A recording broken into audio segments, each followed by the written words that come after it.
Oi, gurizada, tudo bem com vocês? Bom, na última semana a gente falou um pouquinho da previsão do tempo, né? Que vocês deveriam fazer, então, analisar qual é que era a previsão do tempo e conseguir fazer uma análise diária, né?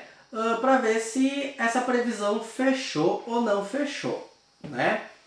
E aí, a gente hoje vai, né, começando a encerrar este conteúdo, que é falando sobre os fenômenos climáticos, né? E como as ações humanas acabam influenciando no clima, né, e no tempo, né? Então essa ciência chamada climatologia é a ciência que vai estudar então o clima, né? E as causas e as coisas que causam e interferem no clima atual, né? E aí eles vão fazendo essas análises de todos aqueles equipamentos que a gente viu semana passada, balões meteorológicos, das estações, né, de análise de clima, das boias nos oceanos, dos satélites. Então eles vão fazendo todas essas observações para poder entender como que o clima está se modificando ou não, né? Uma coisa que a gente tem como analisar é fazer uma análise de anos ou de períodos anteriores para poder ver as modificações do clima, né? Uma coisa que a gente, né, quem teve aula comigo ano passado de ciências, que a gente aprendeu sobre os anéis das árvores, né? Então se a gente cortar uma árvore e aí a gente vê o formato daqueles anéis que se formam dentro, a gente consegue ter uma noção do clima em anos anteriores, né? Porque cada anel vai representar um ano, né? A formação de um anel leva um ano, né? E aí, dependendo quantos anéis tiver, vai representar a idade daquela árvore. Por exemplo, uma árvore que tenha 30 anéis, eu vou poder fazer uma análise de até 30 anos atrás, porque cada anel vai representar um ano. E aí tem alguns anéis que são mais largos, alguns mais estreitos. Então, os anéis que vão ser mais estreitinhos, mais fininhos, vão significar que a gente teve um ano de seca, que foi um ano com menos chuva, né? E aí, um anel mais largo, por exemplo, vai representar um ano com bastante chuva. Por exemplo, se a gente cortar uma árvore e for contando os anéis anos atrás, a gente vai olhar, por exemplo, o anel que representaria o ano de 2016, um anel mais largo, porque foi um ano com bastante chuva. Então os anéis de todas as árvores daquele ano vão ser mais largos. Por exemplo, esse foi um ano que a gente não teve tanta chuva, né? O nível de chuva foi bem mais baixo.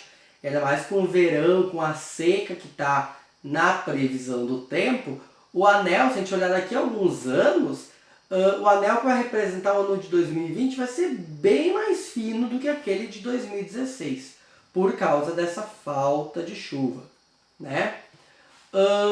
E aí sim, é feito análises, por exemplo, nas geleiras, né, na Antártida, né? Então, da quantidade de carbono que é encontrar no gelo, porque vão ter métodos e técnicas muito específicas para poder fazer uma análise de cada coisa que quer se analisar. Por isso consegue se ter uma noção, por exemplo, que a questão da poluição, né, esse desequilíbrio ambiental, começou logo depois da Revolução Industrial, né? Que eu não sei se vocês já aprenderam isso em história e tudo mais, que foi quando o homem começou a utilizar máquinas, né, a vapor, máquinas térmicas, né, para produzir trabalho, né? Então, o começo das fábricas que tinham chaminés, que existia muita queima de combustíveis e tudo mais, isso acabou aumentando a quantidade então de poluentes no ar e acabou começando esse desequilíbrio ambiental que a gente continua causando no meio ambiente, né? Claro, muitas ações já foram acordadas entre os países e tudo mais, né? Só que nem sempre elas acabam tendo um efeito desejado, né? Então a gente tem diversas conferências, né? Então teve a conferência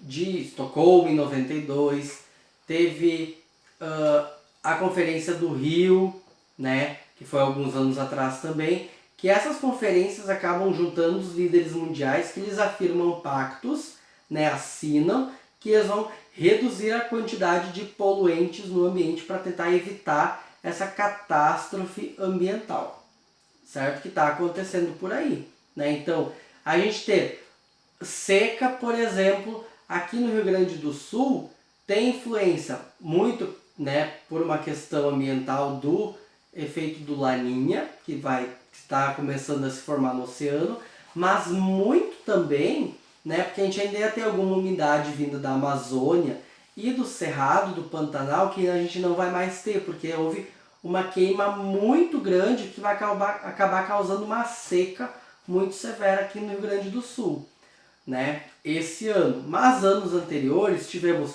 muitas enchentes, a gente já teve ciclones aqui no Rio Grande do Sul, então que acabou destruindo muitas coisas, né, principalmente São Chico, São Francisco de Paula.